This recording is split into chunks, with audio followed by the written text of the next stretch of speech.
Big D. Let's go. Big bench. Here we go.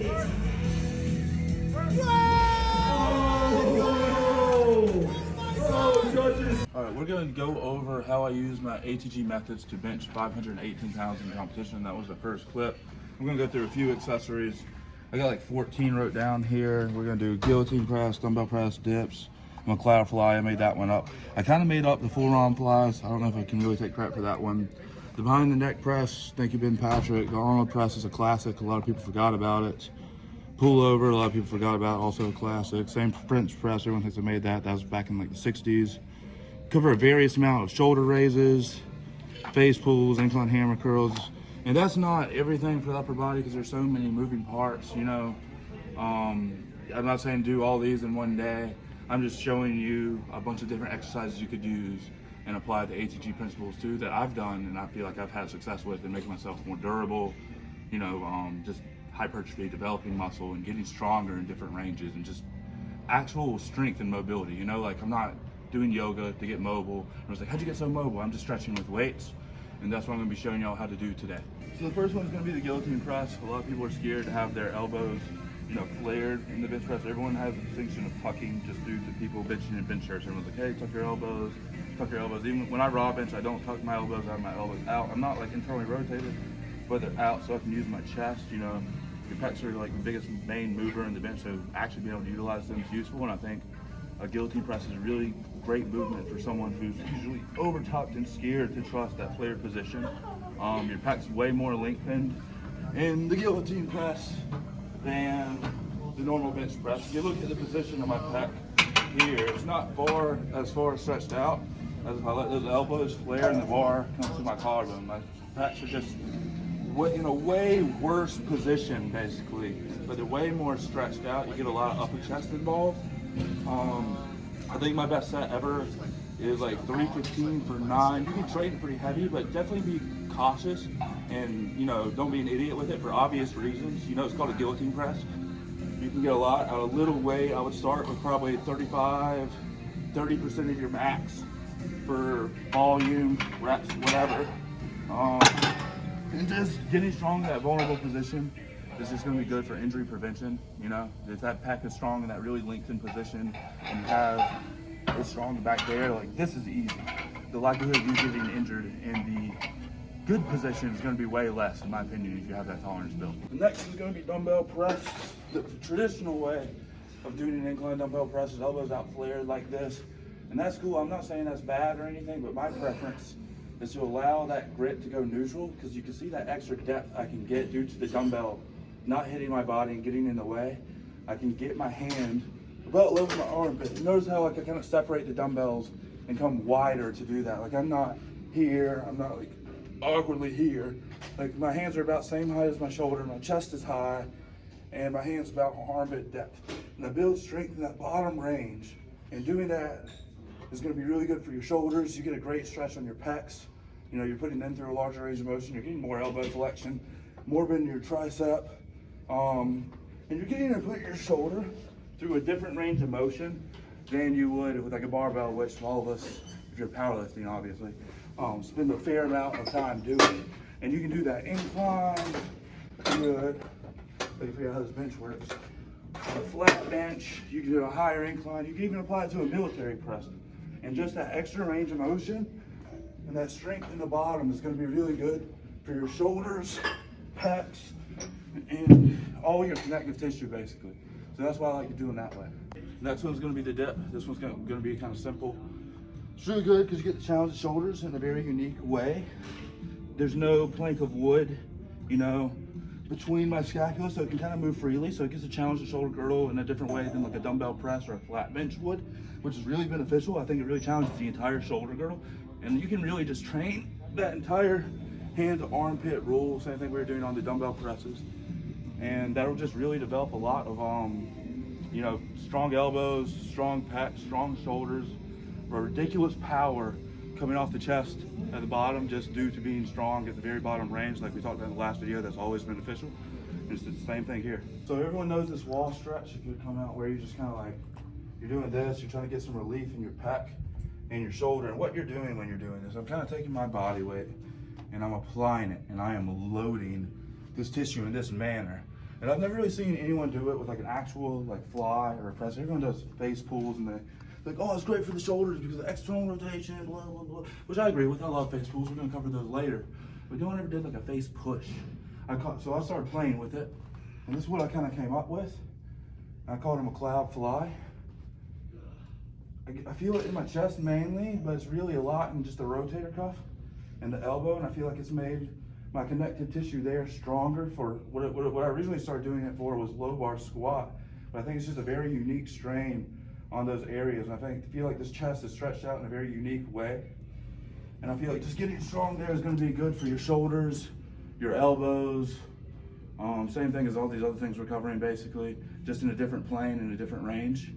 And I think my best set with these is a set of 50 pounds for a set of 10. So you can load them, but like I started with like 10 pounds, doing like sets of 20, if not like 7.5 pounds, starting very light. And you know, as time went on, like reps would go down and weight would go up, but I have not gone below 10 reps. I'm kind of exploring this for myself, so I wouldn't recommend anyone else to do that kind of before I do it, because I want to explore the range a little more before I tell someone else to.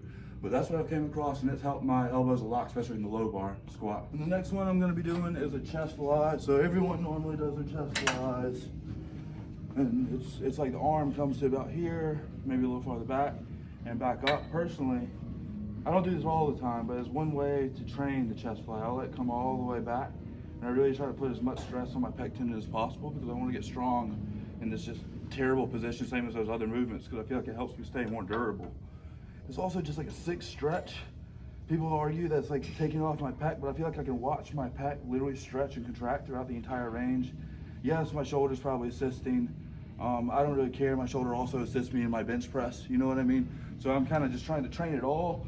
I want it all to be jacked and juicy and strong. And I've done this with up to the stack or the machine. Like I don't come all the way back. You know, you can embrace the range of motion, but whenever you first start training it, you got to be very conservative. Like I'm not using the same weight for those as I would chest fly with half the range of motion. And you can apply that to a dumbbell fly, a cable fly. You can do that with any fly variation you want. Basically, I even like adding a roller on like my scapula because I feel like it increases the range of motion even more for a dumbbell fly. Hope it stays in one spot. W. But see, it's just let it come all the way down here and flex them all the way up. It's also good just for bicep tendonitis, a bunch of things. All the connective tissue around the pec, so I like strengthening that, having that pec strong in a lengthened position. So the next one's gonna be behind the neck press. I go a little bit wider, and I intentionally use the same grip, that like width I use for a low bar squat. Whenever I come down, I try to come down to that low bar position, and I try to keep my wrist straight. It's easier when you get a little more load on there, but a lot of people are fearful of the bottom range for behind the neck press. Even here, people are scared. Oh, so most people cut it here. But again, that strength in that bottom range is always going to be useful. You know, so just better for your connective tissue. You're just getting a better stretch. So same thing with behind the neck press. I think I've done like 185 for a few reps. My buddy Jimmy just did his body weight with that same depth. So you're able to load it heavily if you start light and work up like everything else. Next one's gonna be the Arnold press. This is a gym. A lot of people forgot about it. What I like about it, the front delt, a lot of people's like, oh, you don't need to try and aim the front delt. It gets plenty of use from bench press, it does, but you know, having a really, really strong front delt is gonna help you lift really, really heavy weight compared to having a really, really weak front delt. That's how I think about it. So I want it to be strong. The Arnold press has my front delt fully lengthened at the start position. I don't think this dumbbell press necessarily accomplishes that. Maybe in a different range maybe, but the front delt's definitely more lengthened here. And so that's why I like training it, because that's definitely gonna blow those front delts up, and it's just something about the rotation aspect of the movement just feels great for shoulder health. So I'm a big fan of these as well. Next one's gonna be a dumbbell pullover. This is one that's definitely forgotten and a classic movement. So a lot of people just do like the straight arm pull downs with the cable, and I do those as well. I really do enjoy those, but I don't feel you get the same overhead stretch, and therefore you don't really get the same lat mobility and overhead mobility you would get with a dumbbell pullover. And I think it's also very unique because when you do it with the dumbbell, you also get the chest and the serratus working in a very unique way where you don't get that with the cable. And I don't really feel like you even get the chest part whenever you're doing like a pullover machine, but I do love a pullover machine. I think that's literally one of the greatest inventions in terms ever for machinery in terms of fitness, you know, because it actually gets to train the lat through the full range of motion. The dumbbell pullover does not do that, but you get the most lengthened position with the dumbbell pullover, where you would get the most shortened with the cable. But if you get the machine, you kind of get both, but then you lose like the chest and the rib cage portion, which I think is pretty valuable because I self-unrack.